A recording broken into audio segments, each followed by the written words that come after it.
Well, hello again, my friends and fellow modelers. I welcome you to yet another video. And you can appreciate this, well, I hope you can as a fellow modeler. I remember going to Lowe's not that long ago, getting some paint, and you guys know, well, if you guys ever did any painting like in a house, you go to the store, you get a gallon of paint, and then they stir it for you. And the machine kind of bounces around, spins, and shakes the can. And I always wondered, well, geez, I really wish we could get that for the little TESTORS paint bottles. Well, I recently showed you guys a video on a stirrer for the drill, and it actually is used for the spray paint cans, and that actually worked out pretty well. I want to show you guys another little paint shaker, and hopefully this is going to make our lives a lot easier. You know, we would go and, at least with me anyway, if you want to shake a bottle, you're going to be shaking for what, 20 minutes just to seem to get it to blend. Sometimes I would use a toothpick, and then you would get the gunk on the end, and I was just wondering, there's got to be a better way. Well, I actually took a look on Amazon, and I told you guys the paint shaker for the can, the spray paint can, was like $22. Well, I got another one with a similar price, but the one I want to show you guys today is actually for the paint bottles, preferably, or more specific, for TESTORS. And I'm excited to show you guys this. This is the ABYYJ, and it's the paint shaker. You can see it's got a little cradle on top, and what you do is you strap in the bottle, whether it's TESTORS, and looks like you can do nail polish too, but obviously I got it for the paint. You can see the steps. There's a little strap that goes on, it keeps it in position. And get a little bit better view. This gets plugged in, 240 volts. And you can see the output. And paint shaker. Again, it shows you the way to set it up. Different colored version of the same unit. Comes silver and black. I had wanted the black one, so why don't we take it over to the desk and I'll actually show you guys what it looks like, and we'll take a look at how it works. Okay, so there's more light over here, and you can see the box a little bit better. Paint shaker, let's open it up and see what's inside. Let's see, we got some instructions.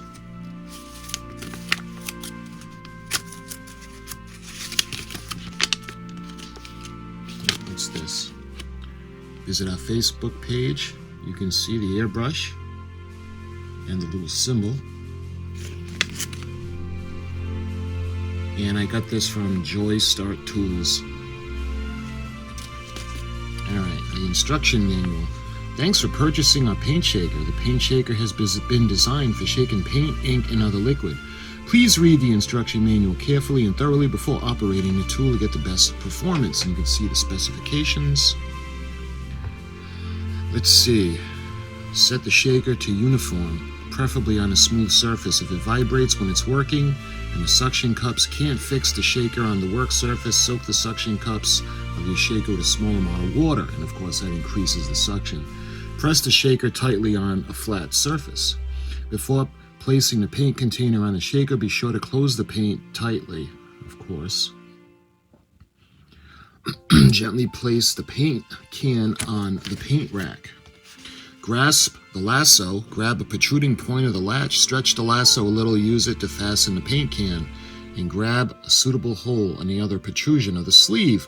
Check the paint can so it will not move freely back and forth on the rack. If you can move it freely, tighten the classic sleeve, the cable sleeve. Start the shaker. Try not to overload the shaker. Working time should not exceed 15 minutes. Let the shaker rest for 5 to 8 minutes. For 15 minutes, I don't know if it would take that long, but I'll get into that later. In order to better mix the paint, add the appropriate type of paint thinner. If the paint has been stored for a long time, open a container, use a solid object to peel the paint block from the bottom of the container, which greatly accelerate the paint mixing. Store the unused shaker in a place where children cannot enter. Do not put a shaker in a humid or humid room. And that's basically the instructions. So that's pretty straightforward. So why don't we go ahead and actually take a look at it.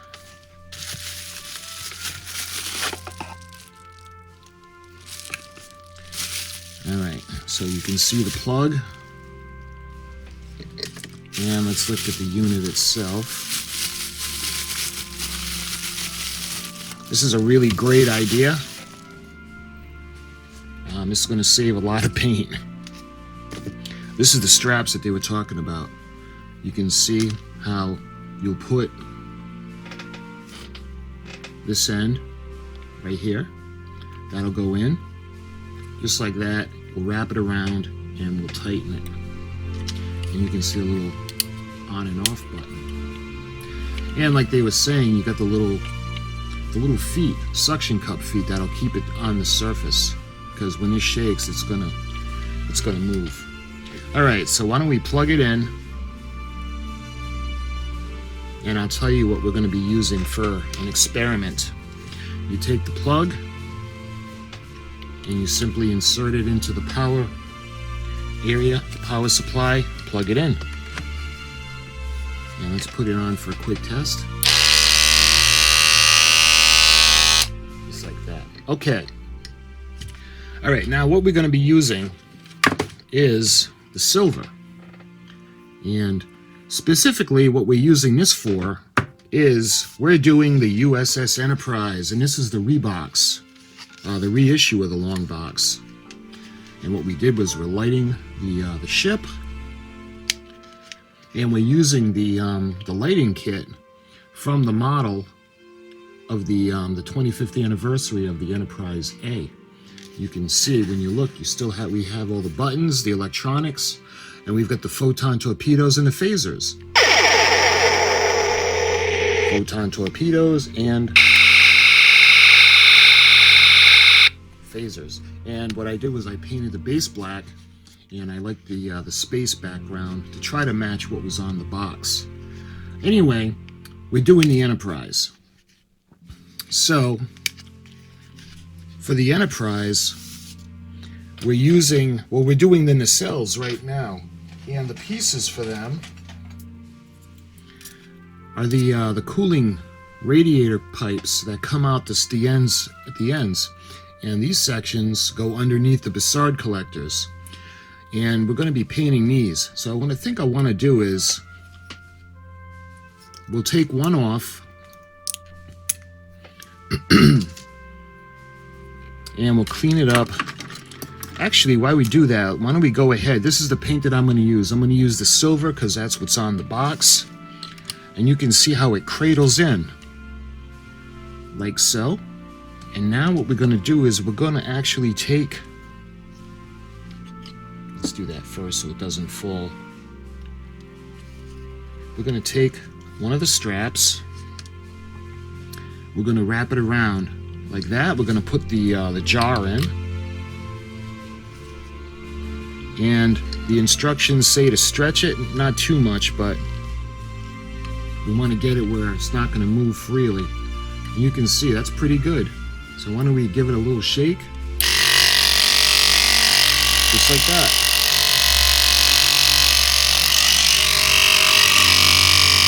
It kind of reminds me of a fish tank pump.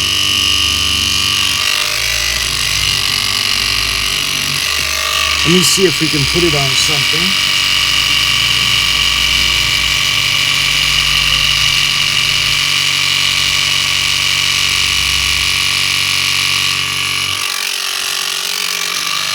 Here we go. You put it on a towel, it'll cut down on the vibration and on the sound. In the meantime, we're going to take our piece, and now we're going to clean it up. So there's some flash on this kit. So let's take the flash off.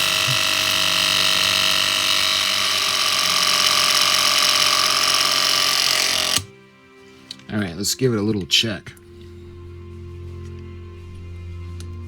All right, make sure it doesn't fall on the floor. And when you open it up, it should be all nice and mixed. So why don't we put it to the test? Take freshly stirred or mixed paint, and it should go on relatively smooth. And the beauty about the shaker or the mixer is that we can presumably only need one coat.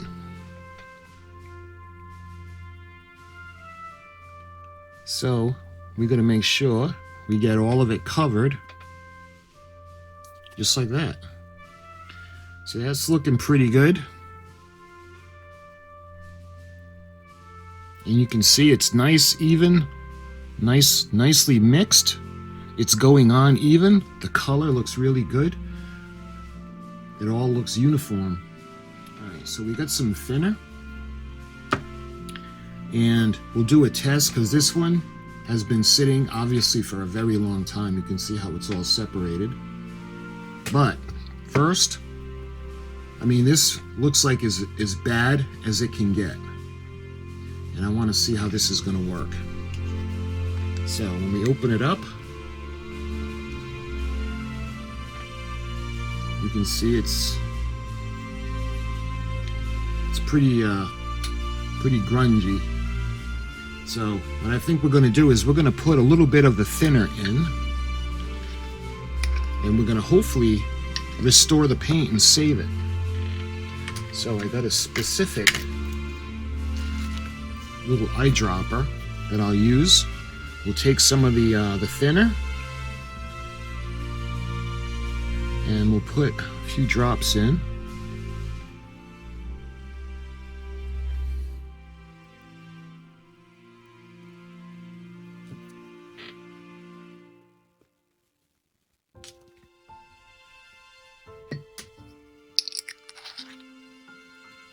All right, so we got some thinner in there.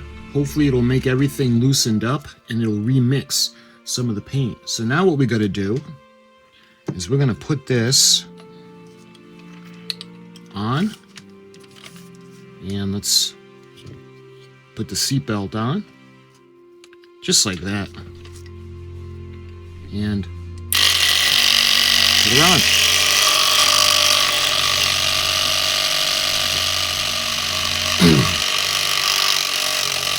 All right, what I'm going to do now is we're going to flip it over so we can get the other side. And let's seatbelt them back in.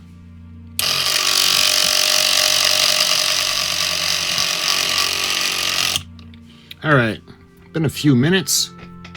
And again, this is absolutely worst case scenario. So why don't we check to see how this looks?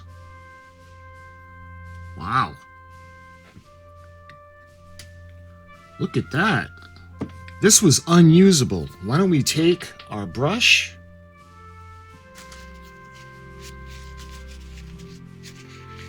and what I'll do is we'll use it to paint something.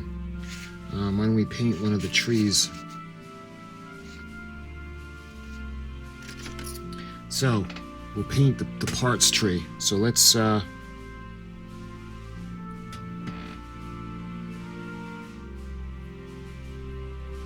now I put a lot of the thinner in because it was pretty gone, and quite frankly it was very unusable. So if you're going to do it this way, if you're going to be using an old paint that was like pretty much unusable, it'll still work, but what you're going to have to do is we'll give it multiple coats.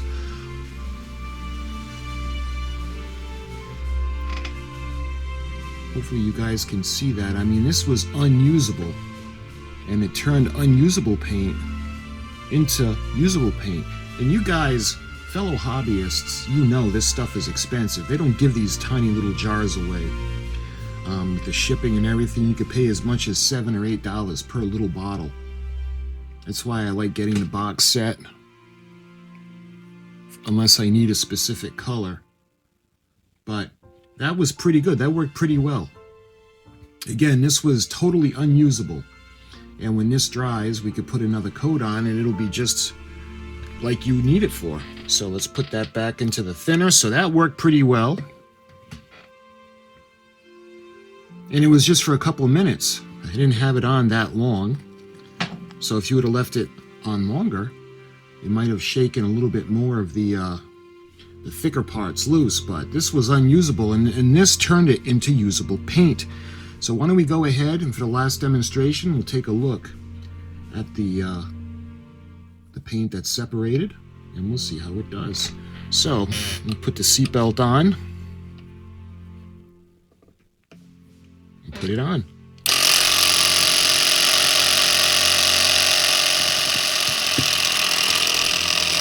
All right, I'm going to go ahead and I'm going to flip it on the other side just to make sure that everything gets shaken evenly.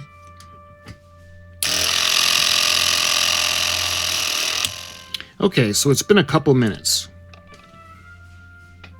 Let's take a look at the consistency. The separation is completely gone. So why don't we go ahead and take a look. And look at how beautifully mixed that is. And again, the purpose that I really like about this is you don't have to put multiple coats.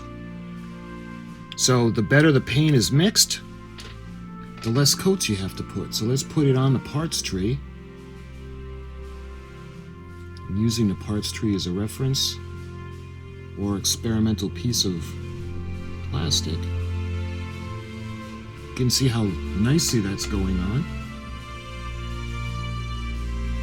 You can see the section of paint that we had that was unusable is still a little bit wet, but you can put another coat on of the unusable paint. You can actually use it, and it looks like the blue, we'll be able to put one coat on. If you want to use it for paint that you think you're going to throw away and it is unusable, it'll work well for that. And again, the longer you shake it, the better mixed it becomes and the more usable it is.